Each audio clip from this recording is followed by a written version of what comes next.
super from Arcanist to Zika, who said, at what point do you argue for class versus spec identity? Oh boy, that's a good one. Uh-oh. Yeah. So the more, spec identity is awesome. There's 38 of them. Class identity is great, but why would bring a red over a prot? Yep, Blizzard said, was it for Legion? They said perhaps they over-indexed on spec identity, and then the whole, Shadowlands, it has Halinka the Unpruner. He will bring back class identity. Halinka the Unpruner, asterisk, everything I unprune will be fucking pointless. So, fucking hell, that's really, that's hard, right? Because a world where it's all about class identity and then specs are a flavor of a class, that's almost like a more sandboxy, everything's happening in the world, different kind of, or maybe a super buildcraft oriented game like, I don't know, maybe some Guild Wars or something. Whereas like with WoW, I mean, realistically, specs are classes. They have a shared theme, and that theme is the class. I think certainly the class trees can help. Maybe there will be a situation where, let's just say, the team looks at all of their players and think, you know what, we have more than enough DPS. Could a few of you move a little bit more utility in your class tree to help us out? And maybe that could work. Maybe. Or maybe that's severe hopium. Severe. Yeah. It's hard.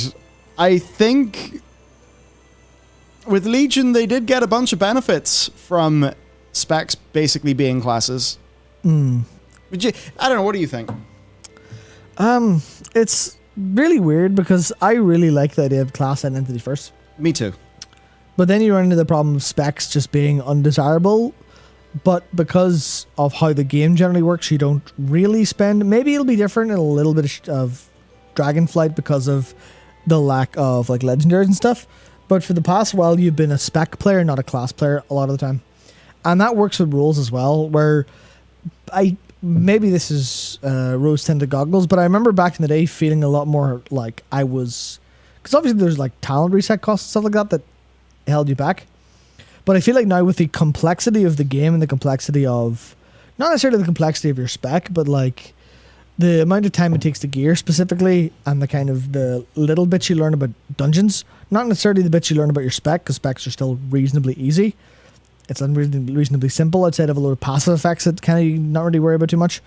There's like a level of optimization that's expected of you. So you're expected to main a spec as opposed to main a class, especially when it comes to how shit it is to gear differently. And there's like, different Mythic Plus ratings based on... Oh, no, there isn't. I'm thinking Raider.io. Different ratings based on your spec. But it feels like the game is designed around being a spec specialist as opposed to a class specialist. Very intentionally. That's why they've made legendaries that are spec specific. Then they have tiers that swap. So they're kind of not sure on whether it should be spec specific or class specific. I think that's just a usability thing. So there's a little bit of like, you can't really... How do you determine which is more important to the player you're playing? And how do you make sure every spec is viable without, say, going, well, the class fantasy... I mean, like we're saying, the class fantasy of Paladin is to be very utility focused. However, utility has to come at the expense of damage when it comes to, actively stopping damage to heal. That's going to be more of a problem. So say a prop paladin, assuming they're doing everything right with their cooldowns, they can spend some of their holy power on Word of Glory at less impact to the fight than a ret can. Yeah. And that's the problem. Where a ret drops in damage, ret gets booted. Prot drops a little bit in damage, it's a tank, it's fine. Drops a little bit in survivability, stays alive because of Ardent Defender, that's fine, whatever else. Tanks aren't often pushed to the direct limit because that would make for a fucking terrible game, to be honest. If tanks were always pushed to their limit and healers were always pushed to their limit, they have like more flexibility in what they can do, which means utility at the cost of damage is fine for those two. But for DPS it's not, because they're expected to go full pump all 24 hours a day, 7 days a week, because that's the nature of DPS. So unless damage specs have something more valuable to them, especially in a world where there are substantially more damage dealing specs than tanks or healers, and they're less in demand than tanks and healers, because if you play a tank, everyone fucking needs you. Yeah. But if you play a DPS, there are more of you than anyone could count, and there's people signing up for your plus 280 item level, so why take you 240 or 250?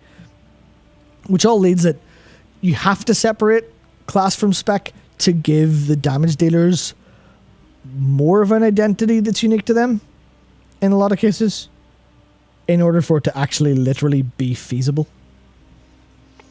That's my thesis on spec versus class identity. Yeah. It's very interesting and very challenging.